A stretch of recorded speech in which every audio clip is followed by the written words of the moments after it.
Olá, você que nos acompanha pela BNews TV, estamos iniciando mais um Fato e Opinião aqui na nossa programação, comigo, Victor Pinto, na apresentação, prosseguindo com o nosso trabalho de apuração de cobertura das eleições da OAB Bahia, da presidência da OAB Bahia. Essa eleição que acontece no próximo dia 24 de novembro, e temos 4 candidatos concorrendo à sucessão de Fabrício Castro.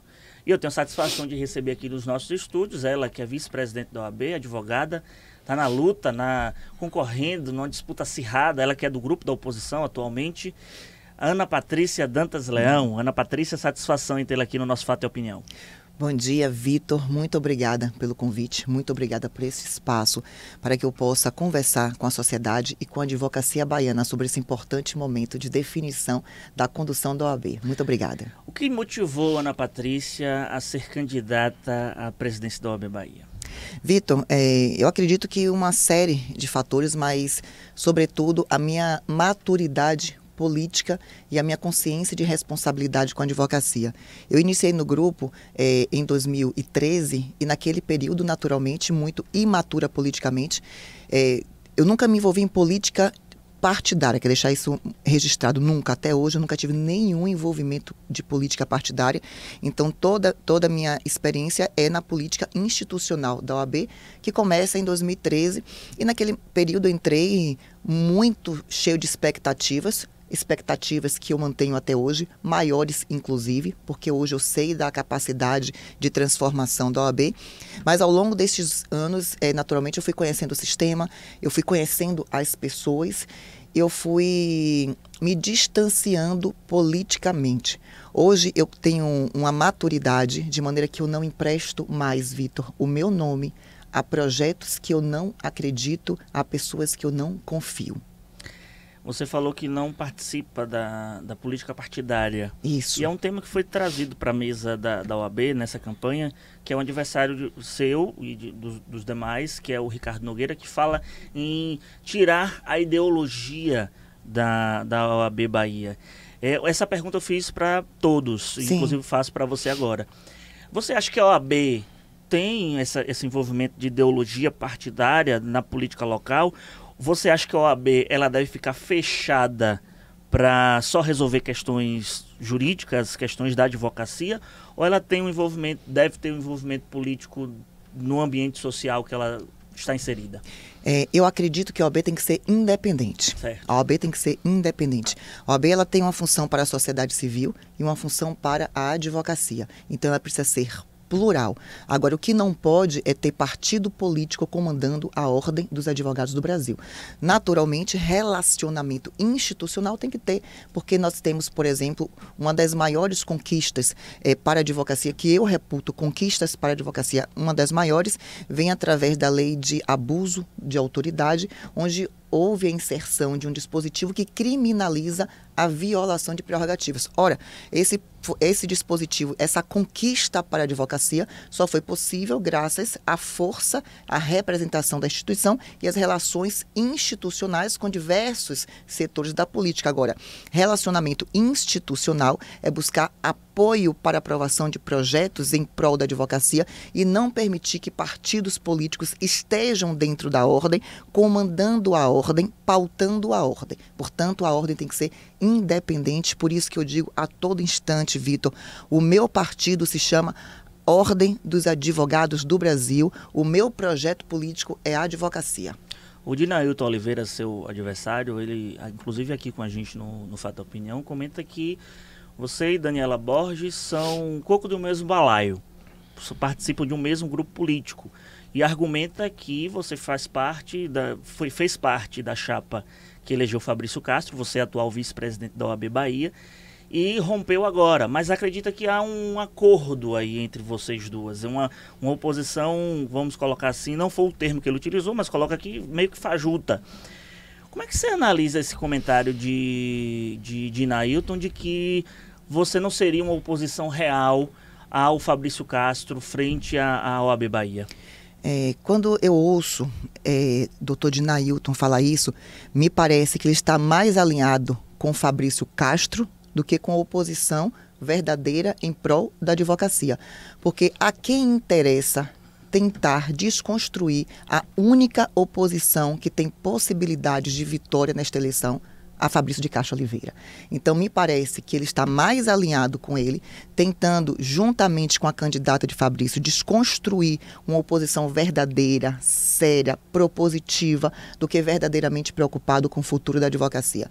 Dr. Dinailton é um ex-presidente da OAB, é um colega advogado que tem uma trajetória, mas seguramente ele está há muito tempo afastado da ordem e talvez por isso ele desconheça a minha luta perante a OAB, não apenas em prol da advocacia, mas sobretudo em face dos atuais líderes do grupo, por respeito à mulher.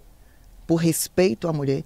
É importante dizer isso, Vitor, quando eu fui vice-presidente a primeira vez, em 2016, foi um dos momentos mais difíceis da minha vida, porque a OAB, e a sociedade tem que saber disso, ela é uma amostra fiel do que é a sociedade. Ela é conservadora, ela é machista, ela é racista. Então, ser a primeira mulher vice-presidente foi uma conquista, mas um desafio. Porque era muito comum que as pessoas quisessem que eu estivesse em uma fotografia de uma reunião onde foram resolvidos assuntos dos quais eu não fiz parte. Mas vem fazer parte da foto para a foto ficar mais bonita. Este foi um tabu que eu tive que vencer e venci. Nós temos hoje uma ordem que fala em paridade, mas fui eu quem lutei verdadeiramente, assim, para que as mulheres fossem respeitadas. E lutei com meu nome, assim, dando minha cara verdadeiramente à tapa, porque todo mundo quer, Vitor, uma mulher para estar em um congresso falando de mulher, mas poucos são que respeitam o espaço político da mulher. Vou te dar um exemplo. Sim. Eu estou há 6 anos vice-presidente, há 9 eu estive no grupo e, como eu, muitas outras valorosas colegas advogadas. Somente a partir da minha ruptura política, as mulheres foram convidadas para discutir sucessão na OAB. Mulheres que estão no grupo há 9 anos, outras há 6, algumas há 3. Pela primeira vez, a partir da minha ruptura política, lembraram de ouvir as mulheres sobre a sucessão, porque até então comunicavam quem seria o candidato para que todas carregassem bandeiras. Então esse foi o principal motivo da sua ruptura com o grupo também? Não, esse não foi o principal motivo da minha ruptura. Foram muitos os fatores e se você me perguntar, Ana, me diga um motivo, eu vou lhe dizer, Fabrício falhou com a advocacia durante a pandemia. A pandemia foi uma crise? Foi, mas também foi uma oportunidade para a OAB crescer, foi uma oportunidade para a OAB defender a advocacia, foi uma oportunidade para que a OAB impusesse respeito face aos poderes executivos. Vitor, em todo o estado da Bahia, nós tivemos os escritórios de advocacia fechados. Colegas advogados trabalhando com as luzes apagadas, com medo de um fiscal passar, notificar, lacrar a porta do escritório. E eu pergunto para os meus colegas advogados, sabem por que isso aconteceu? Porque nenhum representante do executivo, municipal ou estadual, enxergou à sua frente o poder da Ordem dos Advogados do Brasil, porque a ordem está pequena. A ordem virou uma ordem de tapinha nas costas. O Tribunal de Justiça do Trabalho e o Tribunal Regional do Trabalho da 5ª Região, durante a pandemia, fecharam as portas. Ambos os tribunais estabeleceram internamente como se daria o funcionamento, como se daria a retomada gradual, e a Ordem dos Advogados na Bahia não foi convidada para sentar à mesa e participar da construção desse projeto. A ordem foi comunicada de um projeto. Isso significa que a ordem está pequena, que eles não respeitam a ordem. Então, quando você me pergunta a estrutura de exclusão política da mulher, porque eu preciso dizer isso, as mulheres na ordem trabalham muito. E se você me perguntar, eu ouso a dizer que foram as advogadas que encarregaram a gestão. Agora, trabalhar difere de ter participação política. E foi por falta de participação política efetiva que nós tivemos muitas dificuldades, mas não foi o motivo principal da ruptura. O motivo principal da ruptura foi a falta de apoio à advocacia durante a pandemia. E quando, Fabrício, busca internamente uma reeleição, existe um marco para isso, Vitor. Um marco que a advocacia precisa saber. Quando o saudoso Dr. Saul Quadros falece, Fabrício, então, ele se arvora a buscar dentro do grupo manifestação de apoio à reeleição dele. Ali foi um marco, para mim, decisivo, de dizer não, eu não vou apoiar. Porque Fabrício, respeitados todos os atributos positivos que ele tem, respeitada a história que ele tem, todo o valor que ele tem, ele falhou. E eu, como eu disse no início da entrevista, hoje eu tenho uma maturidade política para não emprestar o meu nome, a minha credibilidade, a minha história a um projeto que eu não confio. E não confio mais. Estou feliz por ter partido. Estou feliz, Vitor, porque hoje eu posso defender o que eu quero, sem retaliações políticas institucionais. Hoje eu aceito a retaliação política institucional como natural da minha opção. Eu estou vice-presidente afastada das funções, porque Fabrício não entende quais são os princípios republicanos, ele não entende o que é democracia. Hoje, nós, na verdade, sempre tratamos dos assuntos, a grande maioria, ou por telefone, ou por grupo de diretoria de WhatsApp. Quase nunca tivemos reuniões, quase nunca tivemos atas. Mas desde a minha ruptura, o grupo não fala mais, não existe, nenhum assunto é tratado. Eu tomo conhecimento das pautas, das ações da OAB ou das omissões da OAB através da imprensa. Eu não sou comunicada, eu não participo, mas eu estou compreendendo isso como um perfil de um presidente que não compreende que eu fui eleita pelo voto, que eu tenho aquele espaço por conquista e não por benesse, um presidente que não entende o que é democracia, quais são os princípios republicanos. Então, isso só confirma que eu fiz muito bem em partir para a defesa de valores que eu acredito, com pessoas que estão acreditando no projeto de mudança. Nós precisamos mudar. A OAB, ela é linda, ela é rica, ela é gigante. A OAB, ela pode fazer tanto pela advocacia, tanto, e não faz. E não faz porque não quer. E não quer porque a OAB de hoje é uma OAB de poucos, de projetos políticos individuais, e o nosso projeto só pode ser advocacia. Se você me permitir, eu quero falar um assunto. Claro, à vontade. Tem um projeto, eu quero falar desse projeto para a Bahia inteira, para a advocacia inteira, que se chama Inativos. Eu, desde 2016, eu me propus a ser uma dirigente de ordem que, para além de falar o óbvio, porque é muito fácil você chegar na imprensa e dizer, olha, advogar na Bahia é um inferno, advogar na Bahia é um horror. Agora, para além disso, o que a instituição vai efetivamente fazer para que advogar na Bahia comece a deixar de ser um inferno? E foi este o papel que eu quis exercer enquanto diretora, não ser arauto de obviedades e ser efetivamente uma diretora que luta, que busca, que apresenta alternativas. E nesse sentido, estudando o Poder Judiciário, em 2017, salvo engano, eu enviei ao então presidente do Tribunal de Justiça uma mensagem de WhatsApp me identificando, dizendo, presidente, eu preciso, enquanto instituição, conhecer o Poder Judiciário. É possível? E ele disse que sim. Eu fui ao TJ, fui atendida por ele, e ele disse, em que eu posso ajudar, Ana Patrícia? E eu disse, presidente, eu preciso conhecer o coração do Tribunal de Justiça da Bahia.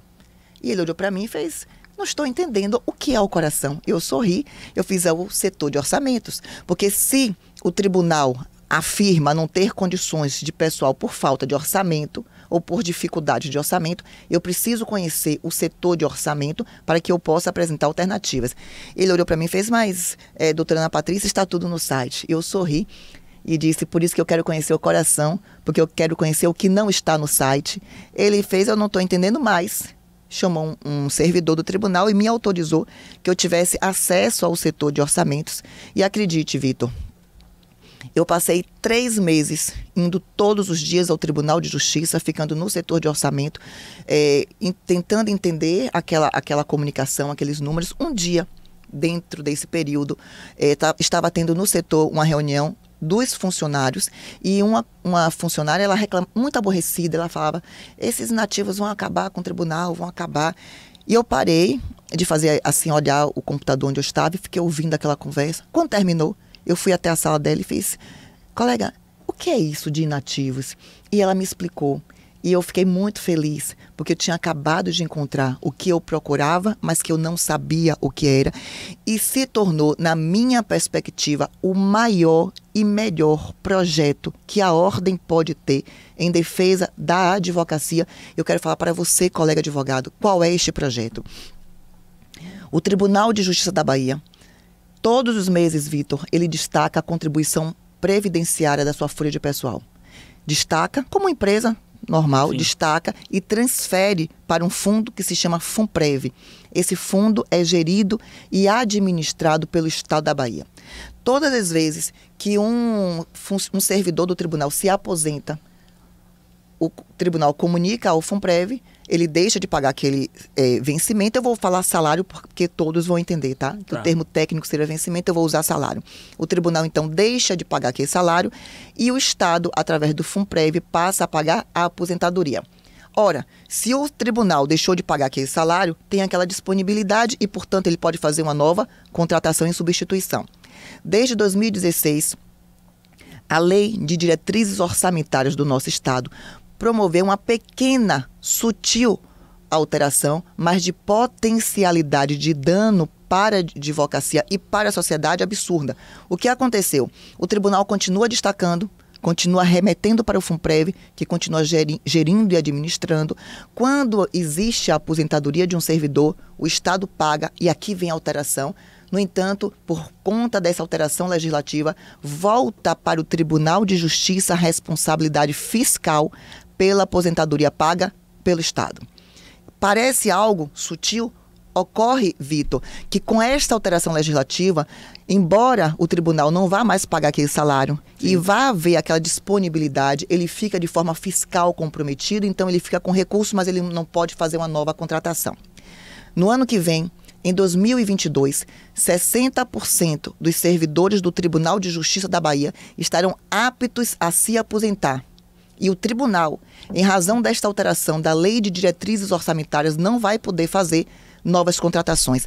Este é um projeto, resultado desse estudo, que foi apresentado à Ordem dos Advogados do Brasil na Bahia, aprovado à unanimidade pelo Conselho Seccional para propositura pela OAB da Bahia de uma ação direta de inconstitucionalidade.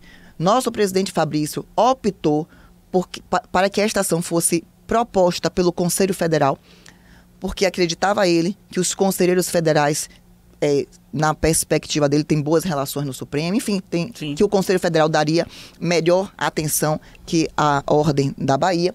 E essa ação foi proposta pelo Conselho Federal e a ministra relatora, com um despacho após manifestação do Estado da Bahia, da Advocacia Geral, enfim, de tudo, ela dá um despacho extinguindo o processo por perda de objeto com o seguinte fundamento. A ação foi proposta em 2019, referente à Lei de Diretrizes Orçamentárias de 2018. Portanto, entendeu ela, perda do objeto, porque nós já estaríamos em 2019, e isso é um grande equívoco, porque este dispositivo de lei que transfere a responsabilidade fiscal para o tribunal, ele é reproduzido na Lei de Diretrizes Orçamentárias de 2018, 19, 20, 21, o dano é permanente. E nós não tivemos nenhum conselheiro federal da Bahia para defender esta única ação proposta neste único triênio. Ontem, no debate, eu questionei a candidata de Fabrício sobre isso. Por que ela, conselheira federal, que diz fazer a defesa da jovem advocacia, que diz fazer a defesa da advocacia da Bahia, não lutou para que esta ação permanecesse em trâmite no Supremo? E olhe que lutar significaria apenas apresentar uma petição. A luta seria uma petição, dizendo não, o dano é permanente, estão aqui as leis de 2019, 20, 21... E em resposta, ela disse que fez 42 lives durante a pandemia em defesa da advocacia. Vitor, esta é a única ação proposta neste triênio com potencialidade real de promover benefícios para a advocacia e para a sociedade baiana. E foi extinta. E nós não tivemos um único conselheiro federal para fazer a defesa da advocacia. Por isso que eu sou mudança. Por isso que eu quero mudança, porque eu sou luta. Eu não luto fazendo live, eu luto estudando e promovendo ações. Eu luto defendendo a advocacia. Eu luto correndo o Estado da Bahia, como eu corri, contra a desativação de comarcas. Eu não fiquei gritando que sou contra a desativação de comarcas. Em sessão do conselho, eu fui para cada município, eu fui para o Tribunal de Justiça, eu sustentei. Em 2017, o tribunal tinha um projeto de desativar 101 comarcas. Desativou 33. Eu queria que fosse 0. Inclusive, tocando nesse assunto do interior, você tem uma proposta de criação de procuradorias regionais que possam ser cruzadas entre regiões. De que maneira essas procuradorias regionais podem funcionar e de que maneira você enxerga o amparo para a advocacia do interior? Nós temos um lema no nosso grupo que é nada para nós sem nós. Nada para as mulheres sem as mulheres. Por isso nós vamos ter uma diretoria não estatutária para as mulheres, com autonomia de orçamento. Nada para nós sem nós. Por isso que nós temos um candidato a diretor com deficiência, que é o Dr. Mário Lima. Aliás, Vitor, o primeiro advogado a concorrer a um cargo de diretoria no Brasil. Não estou falando da Bahia apenas, no Brasil. Sim. Veja como nós temos muito o que mudar na nossa estrutura. Nada para nós sem nós, nada para o interior sem o interior. Nós temos um diretor, candidato a diretor à Secretaria-Geral, Dr. José Henrique, uma grande liderança no interior da Bahia. Hoje, conselheiro estadual. Nós temos Marcos Carvalhal, uma das maiores lideranças da Bahia, ex-presidente de Feira de Santana, concorrendo a presidente da Caixa de Assistência. Primeira vez que nós vamos ter um presidente da Caixa do interior. E isso é muito importante. Eu não fujo da resposta não, porque eu estou aqui lá na frente e volto, viu? Mas eu quero lhe dizer que nós temos hoje uma Caixa e eu reconheço tudo que foi feito de bom. E muitas coisas foram feitas. Nós não podemos, em razão de divergências políticas, tentar desconstruir os bons feitos dos colegas. Então, muito foi feito, mas é importante dizer que os benefícios da Caixa, eles são, em sua amplitude, concentrados em Salvador, alguns reproduzidos nas subseções, mas as comarcas, aquelas cidades que giram em torno das subseções, completamente desassistidas quanto aos serviços. Esse é um projeto de Marcos Carvalhal à frente da Caixa de Assistência e por isso eu estou dizendo nada para o interior sem o interior. Nós teremos na nossa chapa representação no Conselho de Ibicaraí, uma subseção muito pequena, porque nós fazemos diferença entre importância política e importância eleitoral. Eleitoralmente, Vitória da Conquista, Feira de Santana, são subseções que têm mais importância eleitoral em razão do número de advogados que votam. Mas elas não têm mais importância política que Ibicaraí, que é uma subseção pequenininha, porque os 36, 50 advogados de Ibicaraí são tão advogados quanto os 3.000 advogados de Feira de Santana. Eles merecem tanto respeito, atenção, cuidado e acolhimento quanto qualquer advogado de qualquer grande subseção.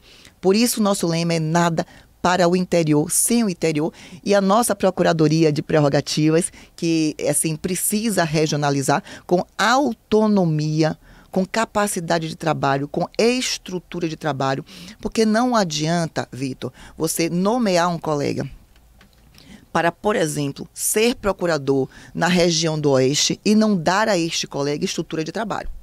E não dar a este colega um corpo de colegas advogados contratados pela OAB para auxiliá-lo. Porque o procurador de prerrogativas, ele é voluntário.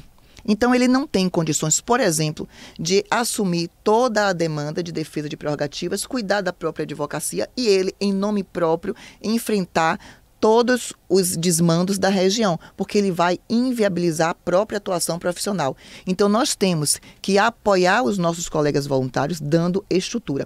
E em relação a este assunto, eu quero dizer que, além da regionalização, nós vamos ter uma especialização da Procuradoria para auxílio à advocacia municipalista, porque os colegas que atuam no âmbito do municipalismo têm tido a sua advocacia criminalizada pelo Tribunal de Contas, pelo Ministério Público, que não entendem a autonomia profissional desses colegas e já iniciaram uma verdadeira guerra contra eles, e a ordem, na nossa gestão da OAB de coração, vai ter o municipalismo como prioridade, com importância. Por isso, vamos ter especialização também para o municipalismo. Temos uma pergunta aqui do nosso repórter Lucas Pacheco, que faz parte da nossa editoria de Justiça.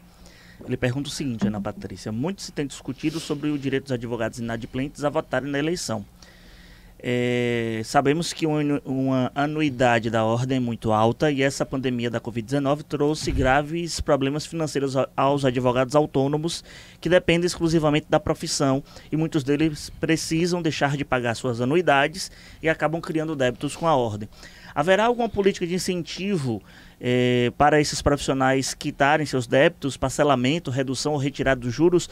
Não é papel da entidade de classe ajudar o profissional? E qual a sua posição sobre os inadimplentes com as anuidades poderem votarem ou não nessa eleição? Excelente pergunta. Eu quero começar dizendo que eu, pessoalmente, sou contra toda e qualquer restrição a direitos políticos. Para mim, voto é direito político e voto não pode estar condicionado à adimplência ou inadimplência. Portanto, para mim, pessoalmente, inadimplente deveria votar. Isso é direito político. Nenhuma relação tem com a obrigação de todo profissional de contribuir com a anuidade. Em relação aos inadimplentes, nós temos que ter a sensibilidade de compreender a dificuldade do momento, mas também ter a responsabilidade da condução da instituição e também a responsabilidade com aqueles colegas que se esforçam para pagar as anuidades. Então, a ordem ela precisa de uma política que auxilie e estimule a que os colegas parcelem os seus débitos, que os colegas estejam em dia com as suas obrigações, auxiliando, reduzindo juros, multas, criando condições facilitadas de parcelamento, criando políticas de pontuação. Nós precisamos aproximar a advocacia da ordem. Nós não precisamos afastar os colegas nem criar um apartheid econômico-financeiro, porque quem está em dia tem todos os benefícios, quem está inadimplente fica completamente alátere, afastado. Então, nós temos que ter a sensibilidade de compreender o momento, mas também ter a responsabilidade de saber que conquistas institucionais dependem de condição econômica da ordem. Portanto, nós precisamos, sim, ter a arrecadação e temos também que ter assim, o olhar de compreender e respeitar o colega que se esforçou para adimplir. Nós precisamos, Vitor, de uma política de aproximação. Eu tenho algo que eu digo todos os dias para minha filha, Ana Luísa, quando ela vai para a escola. Eu digo, filha, eu digo isso todos os dias, seja sempre fonte de união e nunca fonte de desunião. Ela fala, ai mãe, já sei. Eu digo, eu vou lhe dizer isso a vida inteira. E é isso que nós, enquanto ordem, temos que ser. Nós temos que ser um ponto de união da advocacia e não de desunião. Reconhecendo as diferenças, a pluralidade, sabendo da nossa responsabilidade, porque a ordem não é uma entidade assistencialista, mas é uma entidade de apoio à advocacia. Então, muito pode ser feito respeitando os limites legais e morais da instituição. A gente está chegando nos minutos finais, mas tem uma pergunta aqui também do Marcos Maia, nosso também repórter de Justiça.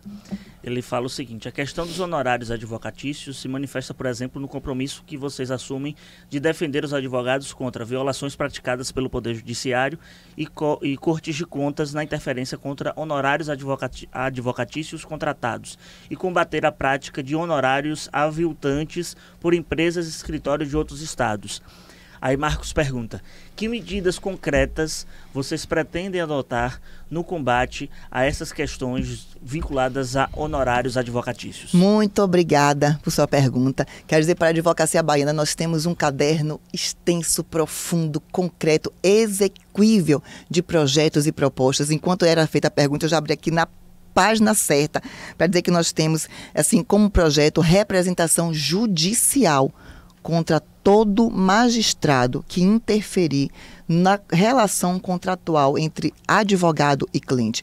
Hoje, no nosso estado, existe algo teratológico, que são os magistrados que não compreendem os limites da sua atuação judicial, tentarem interferir para limitar o pagamento dos honorários advocatícios na relação privada contratual entre advogado e cliente, relação esta que não faz parte daquele processo e, portanto, sobre a qual ele não possui jurisdição.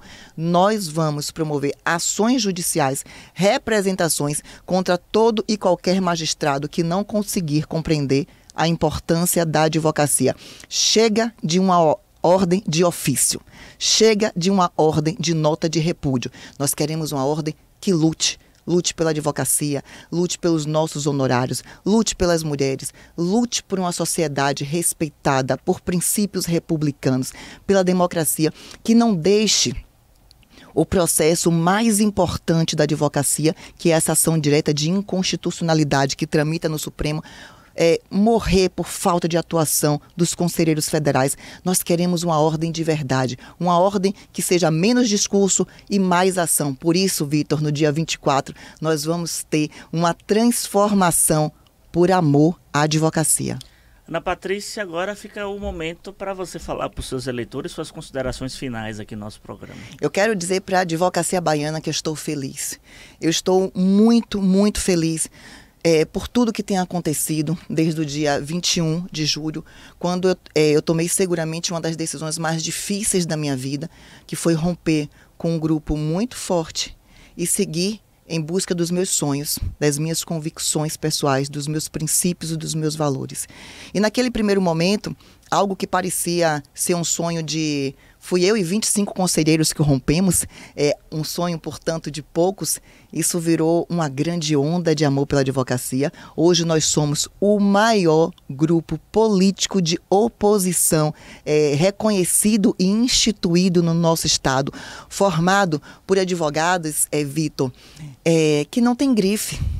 Advogados como Ananda Frois, advogados como Jorge Falcão, Érica Uderman, Mário Lima, Maria, João, advogados do subúrbio. Nós fomos no subúrbio, Vitor, conversar com os colegas da advocacia, e a ordem nunca tinha ido lá, nunca havia enxergado os colegas que advogam na periferia da nossa cidade. Carlos Tourinho, nosso vice-presidente, ele é incrível, ele é humano, ele é sensível, ele liderou essa busca aos colegas do subúrbio. Ele foi encantar os desencantados, ele foi enxergar os que foram invisibilizados. E é para essa advocacia que eu quero me comunicar. Nós temos o voto de interesse e temos o voto de esperança. Eu quero, aqui neste momento, buscar o voto de esperança de todo colega advogado que deseja continuar advogando, que sonha em ser respeitado pela nossa profissão, que não desistiu de sonhar, que não desistiu de acreditar. Eu quero dizer para vocês, votem na mudança, votem na transformação. Nós vamos realizar o maior projeto de respeito à advocacia visto no estado da Bahia. E acreditem, me deem essa oportunidade, nos deem esta oportunidade, porque a partir do dia 1º de janeiro de 2022, vocês vão ter o maior orgulho de dizer em todos os lugares, eu sou advogada, eu sou advogado de coração no estado da Bahia. E quem quiser votar na Ana Patrícia, qual é o número? 52, por amor à advocacia. Não pode deixar de falar. Ana Patrícia e Carlos Tourinho. Ana Patrícia, Carlos Tourinho e uma multidão de advogadas e advogados que amam a advocacia. Eu não ando só. Pois é, conversamos aqui com Ana Patrícia Dantas Leão, ela que é uma das candidatas à presidência da OAB Bahia.